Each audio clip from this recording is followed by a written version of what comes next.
So other than these parts of the stomach, there are two curvatures which are related with the stomach. This one and the other one.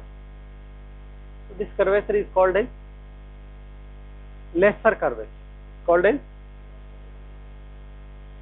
और ये जो पूरा यहाँ से लेके पूरा ये वाला, इसको क्या बोलते हैं? Greater curvature.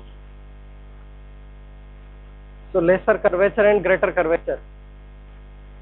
लोगों को समझ में आ गया उधर पीछे? क्योंकि लेसर और ग्रेटर इसी लोकेशन पे 3 बार आता आपके एनाटॉमी में.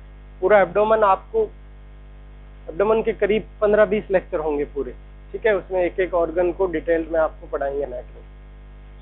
तो उसमें बहुत ज्यादा ये वर्ड कॉमनली आएगा, लेसर एंड ग्रेटर. मोमेंटम होता है, लेसर और ग्रेटर शेक होता है, ठीक है? और लेसर और ग्रेटर कर्वेचर तो है, ठीक है? लेसर और greater momentum, they are directly related with the curvatures of the stomach. The folds of peritoneum which is attached to the lesser curvature of stomach is called as lesser omentum. Lesser omentum. The fold of the peritoneum which is attached to the greater curvature of stomach is greater omentum. और इसमें से frequently जो short तुम्हारे exam में आता है वो greater omentum का आता है क्वेश्चन, ठीक है? तो ये पहले क्लियरली पता होना चाहिए कि लेसर ग्रेटर कर्वेचर क्या है और ओमेंटम, ठीक है? Omentum is fold of peritoneum attached to the respective curvature of the stomach. So the terminal part of the esophagus is called as pylorus. Called as pylorus. Pylorus is a Greek word, pylora. The pylorus means the gatekeeper. The gatekeeper which regulates the traffic of the people and here of the food.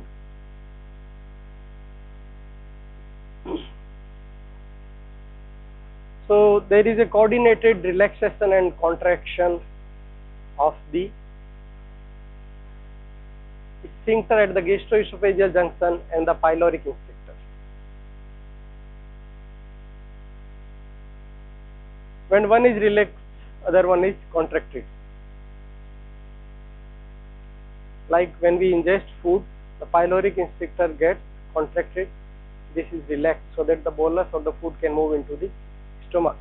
After 2 to 3 hours, when the food is digested up to the level what it ought to be digested in the stomach, like the initiation of the protein, the absorption of the alcohol and the other materials, the gastroesophageal sphincter contracts and the peristalsis movement starts. There is simultaneous relaxation of the pyloric sphincter. So in coordination in these two sphincters may result into the reflux of the food into the esophagus or the oral cavity. Sometimes when you are full of stomach, the peristalsis movements of the stomach, they propel the food through the gastroesophageal sphincter into the esophagus. But that is okay if it is happening infrequently. But if this happens frequently, it is called as a major disease, ERD, GERD, gastroesophageal reflux disease, for which you take the omeprazole or the antacid. So because of GERD, the lower end of the esophagus, this mucosa irritates because of the hydrochloric acid, and the mucosa metastatizes or the metamorphose. And more than me, you know better metamorphosis. You have just read about the metamorphosis during your NEET preparation. So the mucosa metamorphose into the some other form to tolerate the hydrochloric acid, which is frequently coming from the stomach. And this metamorphosis over a period of time gets converted into the tumor of the cancer. So the patient generally takes omeprazole on its own. The over-the-counter drugs are very common in India. या फिर वो generally जो local doctors होते हैं उनको दिखाते रहते हैं कि वॉमिट होता रहता है या फ्रीक्वेंट बर्निंग होती है ना एपिगेस्टिक रीजन में, तो ओमेप्रोजोल ले लेते हैं, एंटासिड्स ले लेते हैं, क्योंकि टीवी वाले भी खूब एड दिखाते हैं, ठीक है। और वो ग्लूकोजा जो है रिपीटेडली बर्न होके वो ट्यूमर में कन्वर्ट होती है। Then patient starts weight loss, feel heaviness and repeated vomiting. Then he or she comes into physicians outdoors and they are diagnosed at prima facie. Without the investigations they are generally diagnosed. ठीक है, history जो होती है patient की वो बता देती है कि उसको इसोफेजियल कैंसर हो सकता है. This is the liver, triangular or the wedge shape. Apex is directed towards the left, the base is directed towards the right. Divided generally two anatomical lobes, the right and the left.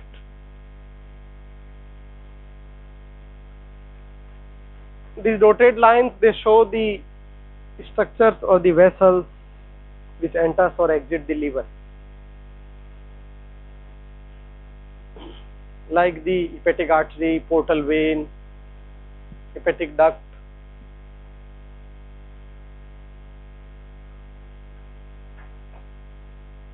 It's called as porta hepatis. क्या होता है? Porta hepatis.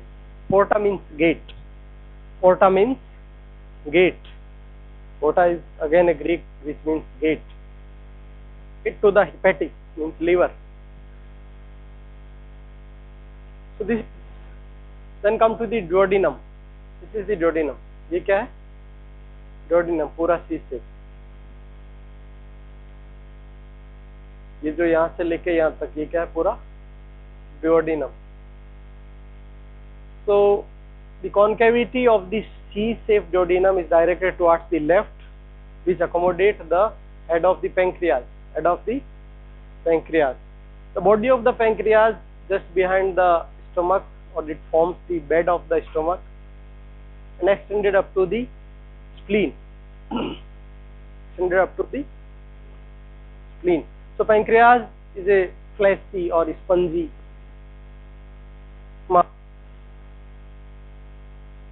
and that is why the surgeries of pancreas are very difficult, because it is a spongy and fleshy mass, so it is difficult to suture.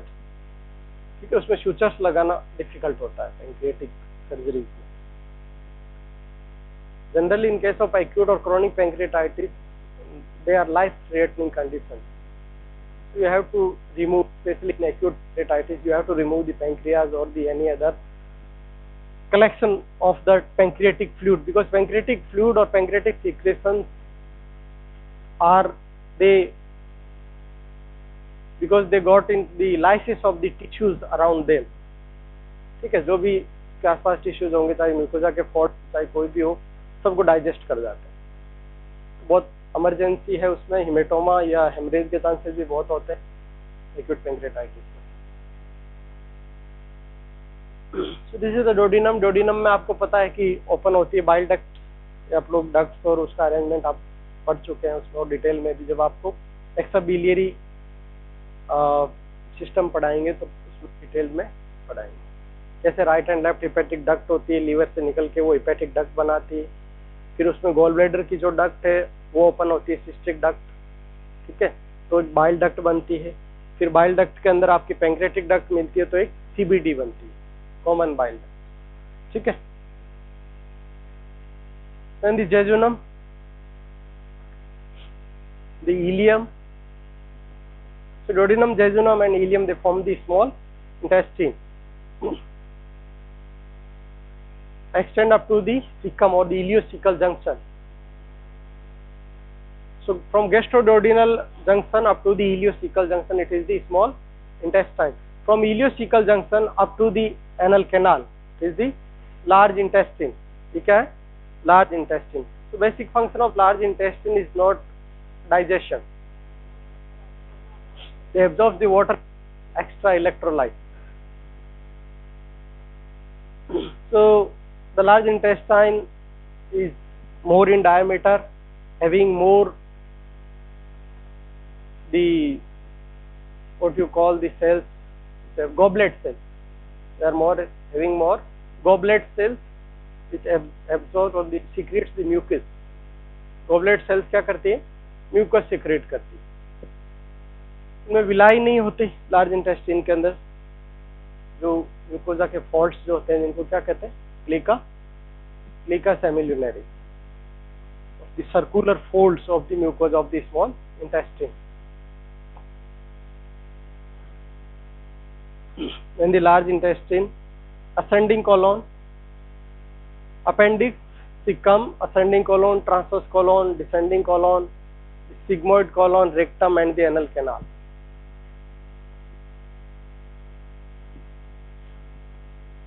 So the fecal material is generally stored at the sigmoid colon. When it enters into the rectum, it stimulates the defecation reflex.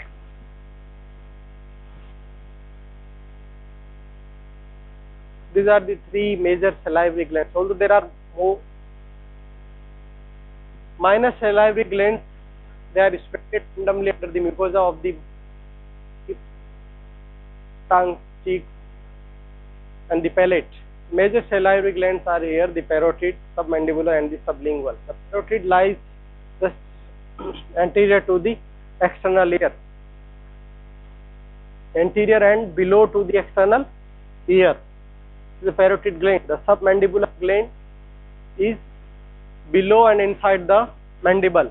Below and inside the mandible. The sublingual lies along the sides of the tongue under the mucosa or towards to the lateral sides of the frenulum.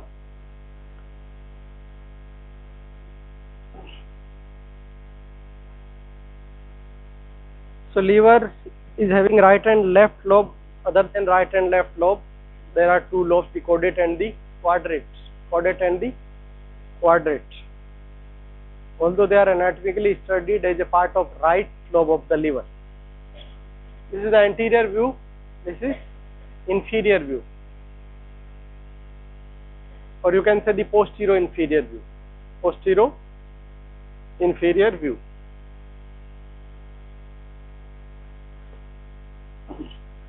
So the right lobe forms the 5/6 portion and 1/6 is formed by left lobe.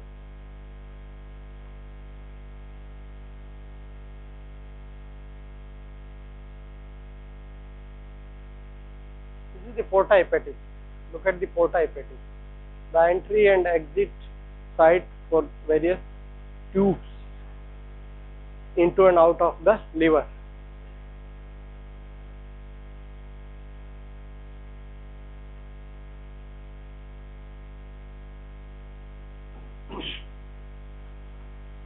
So the portal vein, hepatic artery and hepatic duct, the common hepatic duct.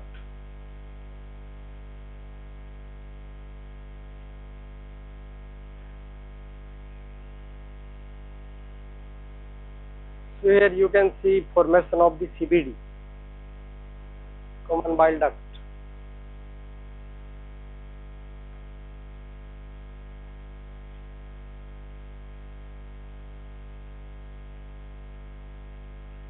This is the first part of duodenum. This vertical portion is the second part. This is third part of the duodenum. So behind the first part of the duodenum, the bile duct descends down.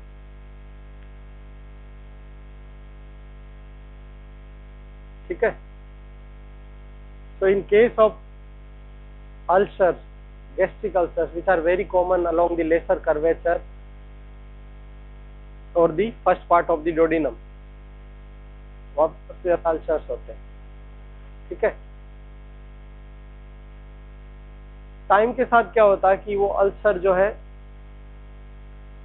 Perforate कर देता है wall को, perforate means पूरी wall में ही, एक जो duodenum की जो वॉल है पूरी वॉल को ही परफोरेट करके उसके अंदर फोरामेन टाइप छेद क्रिएट कर देता है, ठीक है। और इसके जस्ट पीछे एक आर्टरी होती है, supraduodenal artery, supraduodenal artery, branch of right gastroduodenal. और उस आर्टरी को जब एसिड की वजह से आर्टरी भी लाइसिस हो जाता है तो ब्लड आता है पेशेंट को, स्टूल में भी और वॉमिट में भी, ठीक है, समझ रहे। This is pancreas. That was all about the digestive system.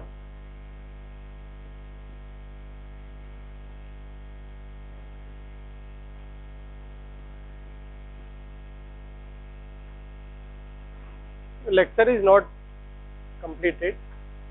It was all about the anatomy of the digestive system. Focus on the clinical aspect.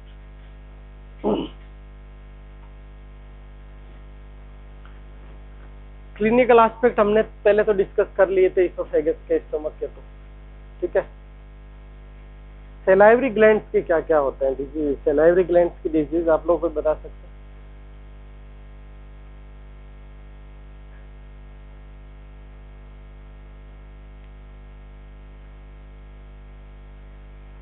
Salivary glands की disease, mums,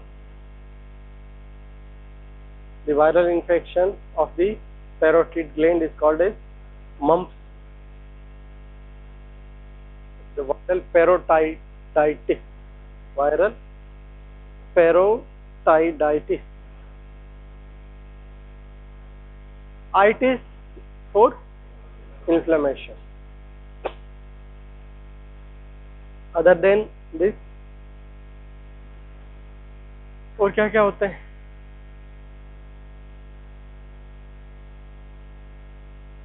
There may be formation of calculus, जो ducts होती है इनकी, उसमें stone का formation भी हो जाता है, ठीक है। जिनका ओरल हाइजीन अगर पुअर है, जिन सब्जेक्ट्स का ओरल हाइजीन अगर पुअर है, तो पैरोटिड डक्ट है in the vestibule close to the second molar, the upper part or the just underneath the upper cheeks or the vestibule there is opening of the parotid duct. आता ना ये question तो आपके NEET में भी नहीं आता कभी, opening of the parotid duct in oral cavity is located at, नहीं आता, प्री आता होगा, ठीक है, वो आपका प्रीपीजी में आता होगा। It is just opposite the second molar tooth or the of the upper, second molar tooth of the upper jaw. तो अगर ओरल हाइजीन पुअर है तो फूड पार्टिकल्स या दूसरे जो भी पार्टिकल्स हैं, टोबैको च्यूअर्स, और उनमें वो क्या करते हैं, उसको ऑब्स्ट्रक्ट कर सकते हैं, पैरोटिड डक्ट की ओपनिंग, और ओपनिंग अगर ऑब्स्ट्रक्ट हो गई तो parotid secretion will get stasis, and stasis everywhere leads to degradation diseases, ठीक है। Stasis means hold on, flow रुक जाता है पैरोटिड सिक्रेशन, और फ्लो रुक जाएगा तो क्या होगा, वाटर तो अब्जॉर्ब हो जाएगा स्लोली म्यूकोजा में, तो जो सॉलिड पार्ट रहेगा वो बचा रहेगा, सॉलिड्स विल फॉर्म स्टोन, ठीक है। तो एक तो हो गए ये स्टोन्स हो गए सलाइवरी ग्लैंड के। तो उस केस में पेशेंट को क्या होगा, जब भी वो खाना खाना स्टार्ट करता है उसको पेन होगा, ठीक है, क्योंकि सिक्रीट, पैरोटिड ग्लैंड तो नॉर्मल है, वो तो सिक्रीट कर ही अपना सिक्रेशन, बस सिक्रेशन आगे नहीं जा रहा है क्योंकि आगे ब्लॉकेज है, ठीक है। तो मम्स में भी ऐसा होता है, स्टोन में भी, स्टोन फॉर्मेशन में भी ऐसा होता है, ठीक है। उसके अलावा ट्यूमर्स, सलाइवरी ग्लैंड्स के clinical aspect regarding the duodenum are the ulcers, most common is the duodenal ulcers, then the tumors of the head of the pancreas, tumors of the head of the pancreas, को भी क्या करेंगे, इसको block कर देंगे। Duodenum के second part को क्या कर देंगे, कंप्रेस कर देंगे ल्यूमन को। तो उस केस में भी पेशेंट को वॉमिटिंग होता है, ठीक है, जैसे ही खाना खाते हैं वॉमिट हो जाता है, तो ये पैसेज ब्लॉक है। तो ट्यूमर तो हेड ऑफ पैंक्रियाज का जो ट्यूमर है उसने क्या किया, ओवरग्रोथ की वजह से कंप्रेस कर दिया second part of duodenum. Jejunum, ileum, there are lymphocytes under the mucosa of the digestive or the respiratory system.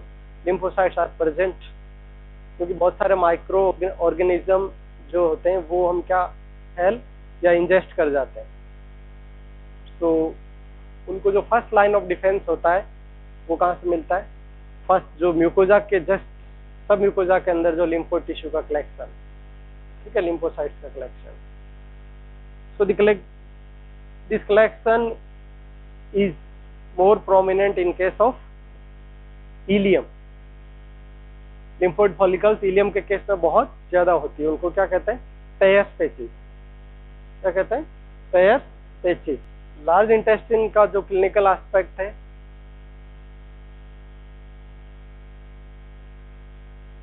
अच्छा, इसमें असेंडिंग कॉलन और ट्रांसवर्स कॉलन, इसको क्या कहते हैं, जंक्शन को।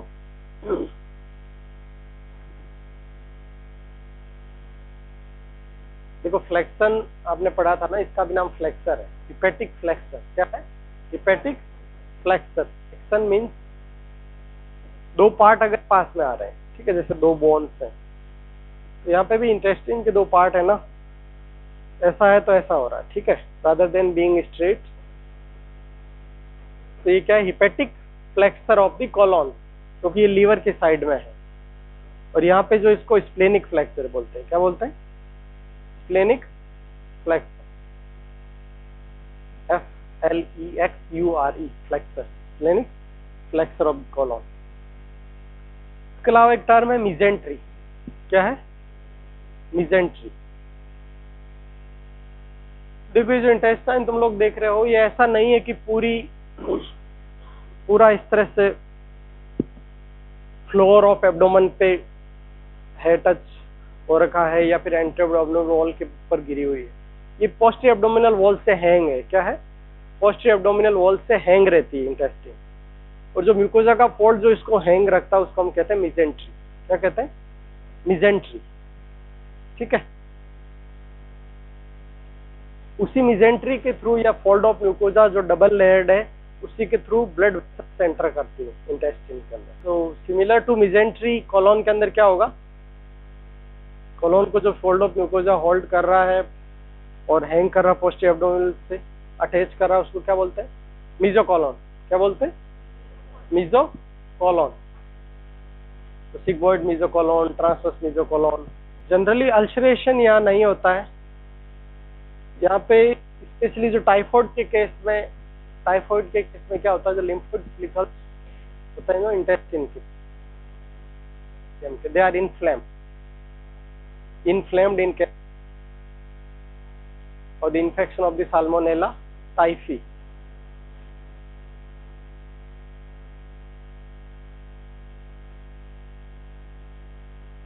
Most common diseases of the colon are the ulcerative colitis.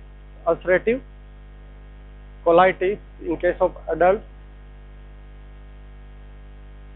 or the Hirschsprung disease in case of newborn. Hirschsprung disease जो होता है न्यूबॉर्न का, वो भी एक तरह से कॉलोन का डिफेक्ट है, जिसको जो chronic constipation of under development of the nerve which stimulates the reflex of for the defecation. तो सब आप लोग डिटेल में आगे पढ़ोगे जो कमिंग सेमेस्टर्स होंगे उनमें। 8th सेमेस्टर में पीडियाट्रिक्स में फिर से आएगा, ठीक है।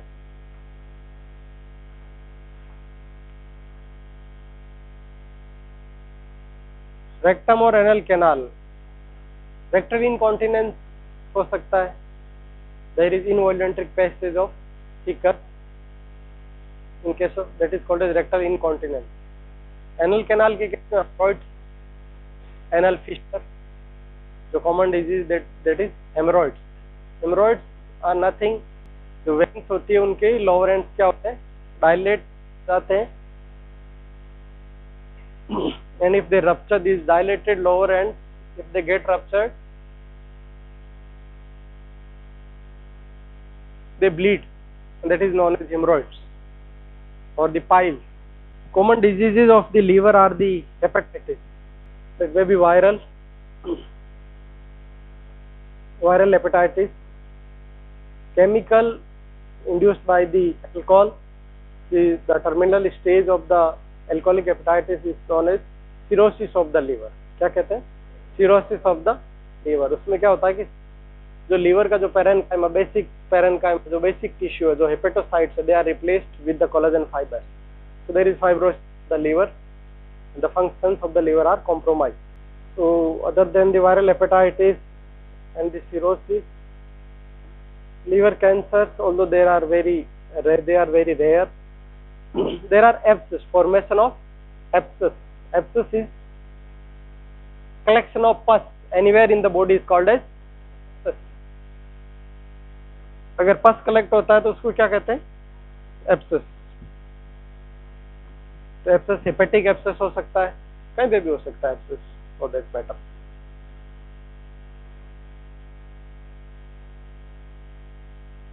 पैंक्रियाज की डिजीज, पैंक्रेटाइटिस हमने पढ़ा, ट्यूमर पैंक्रियाज की हमने देख ली.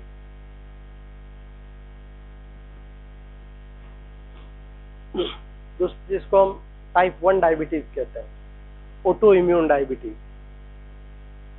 उसमें भी जो इंसुलिन सिक्रेटिंग सेल्स होती है पैंक्रियाज की, उनको डैमेज होता है, उनके अगेंस्ट ही एंटीबॉडी बन जाती है. इंसुलिन सिक्रेटिंग सेल्स के अगेंस्ट एंटीबॉडी बन जाती है.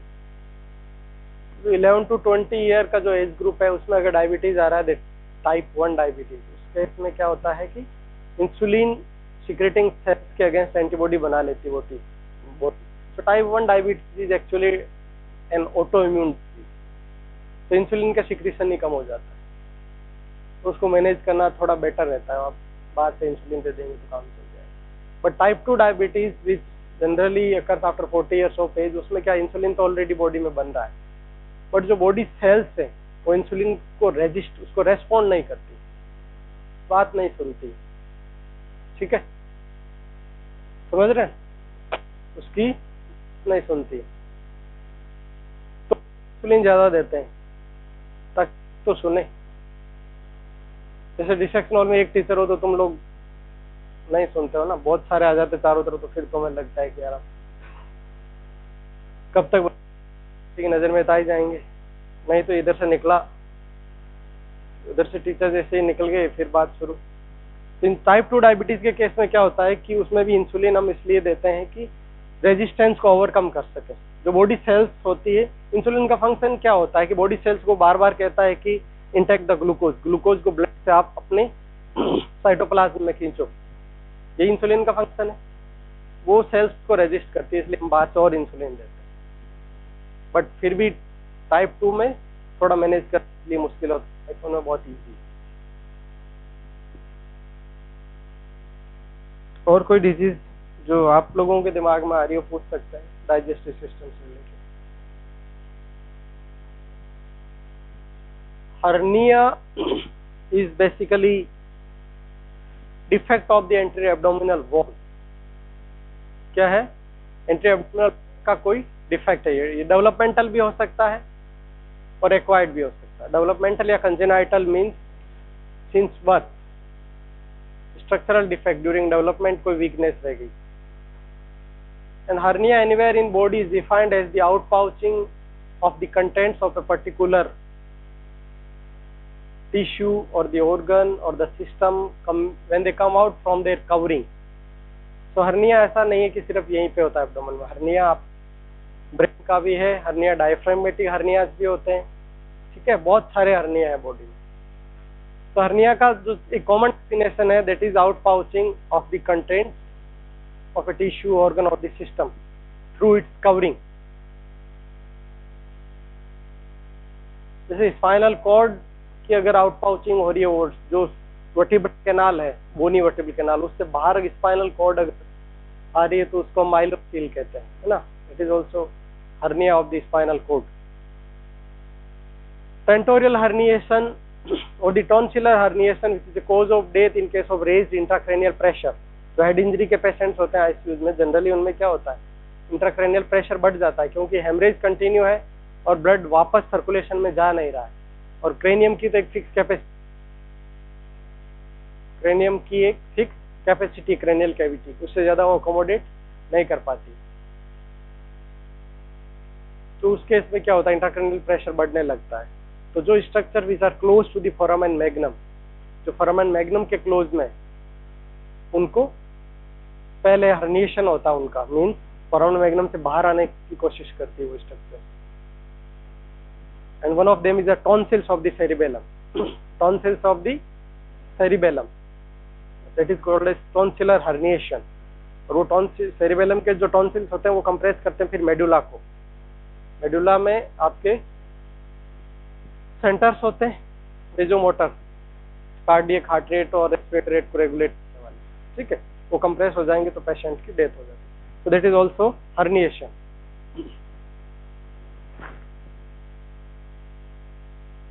और इंग्वाइनल हर्निया जो एब्डोमेन का है, उसमें एब्डोमिनल जो इंटेस्टाइन का जो कुछ पार्ट है वो इंग्वाइनल कैनाल के अंदर आता है. उस पर पूरा एक लेक्चर है आपका inguinal canal and inguinal hernia पे. और बताइए, हर्निया में शिस्ट, हर्निया में शिस्ट या स्वेलिंग जो होती है उसको हम जनरली कहते हैं हर्नियल शेक. क्या कहते हैं, हर्नियल शेक, SAC. में भी मैं इसका प्रोनाउंस हो सकता है, प्रोनाउंसिएशन अलग कर रहा हूँ. क्या होगा, सैक. मेरी डॉटर मुझे बहुत करेक्ट करती रहती है इस मैटर में. वो थर्ड में पढ़ रही है अभी, तो मेरे को बार बार मेरे को कहती है कि ये गलत बोल रहे हो, ऐसे बोलो. तो हम लोगों ने तो इंग्लिश कब सीखी थी, जब हम 6th में आए थे. 6th में हमें ABCD ऐसे पढ़ाया था कि अल्फाबेट्स जो है वो 6 से स्टार्ट हुए. तो और बताओ कोई. हाँ, हर्निया की जो स्वेलिंग है उसको हर्नियल,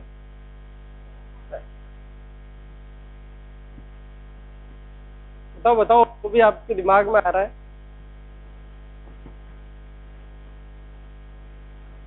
एनल फिस्टुला और गॉल ब्लैडर की पथरी. हाँ, स्टोन, गॉल ब्लैडर में भी स्टोन बहुत कॉमन होते हैं, ठीक है. उसका भी रीजन सिमिलर है कि जो गॉल ब्लैडर के जो सिक्रीशंस है उनका अगर स्टेसिस हो जाएगा, कहीं पे भी ब्लॉक हो गया.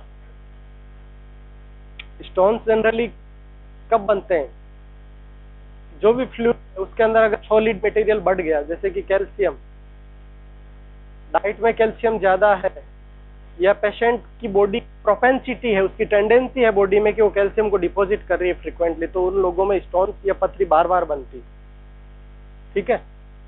गॉल ब्लैडर स्टोन में भी ऐसा ही है. जो बाइल पिगमेंट्स या कोलेस्ट्रॉल जो होता है उसके साथ वाटर होता है. वाटर अगर एब्जॉर्ब कर लिया म्यूकोजा ने तो क्या होगा, बाइल पिगमेंट्स या कोलेस्ट्रॉल का डिपोजिट हो जाएगा and they will form stone. So they are called as gallstone. Kidney में भी सिमिलर है. अगर यूरिन का फ्लो कहीं पे भी ऑब्स्ट्रक्ट हो रहा है तो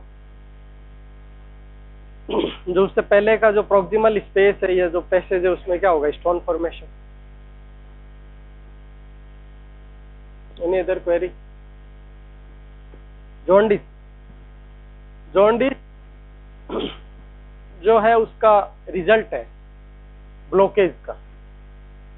जो ब्लॉक हो रहा है ना रास्ता, बाइल अगर सिक्रीट इंटेस्टिन में नहीं आएगा, बाइल जब तक इंटेस्टिन में आता रहेगा वो डाइजेशन में यूज होगा, उसका कुछ पार्ट स्टूल के साथ निकल जाएगा, बाइल जूस का, और कुछ यूरिन के थ्रू निकल जाएगा, ठीक है.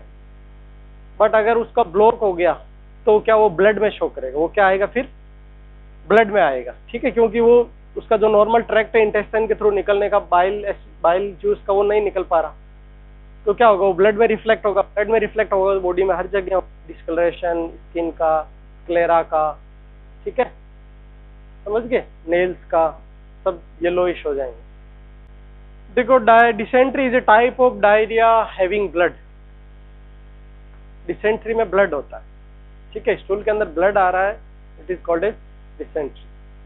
तो डायरिया में जनरली जो है बहुत ज्यादा लिक्विडेटेड फीकल मटेरियल को हम डायरिया कहते हैं। वो डिपेंड करता है कि जो सिक्रीशंस है उसके अंदर सॉलिड और लिक्विड का क्या रेशियो है। अगर सॉलिड ज्यादा हो रहे हैं सिक्रीशंस, लिक्विड कम है, या जो लिक्विड हो रहा है वो वापस ग्लूकोज एब्जॉर्ब कर रही है, तो स्टोन बन जाएगा। बहुत सारे मल्टीफैक्टोरियल है, उसमें जेनेटिक्स काफी रोल है, हेरिडिटरी भी होता है, and genes are always expressed when they get required environment, ठीक है। किसी की फैमिली में अगर हिस्ट्री है स्टोन फॉर्मेशन की, तो उसको शुरू से ही आप काउंसलिंग करके बोल सकते हैं कि लिक्विड डाइट रखें, जो स्टोन या कैल्शियम थोड़ा कम रखें डाइट में, है ना।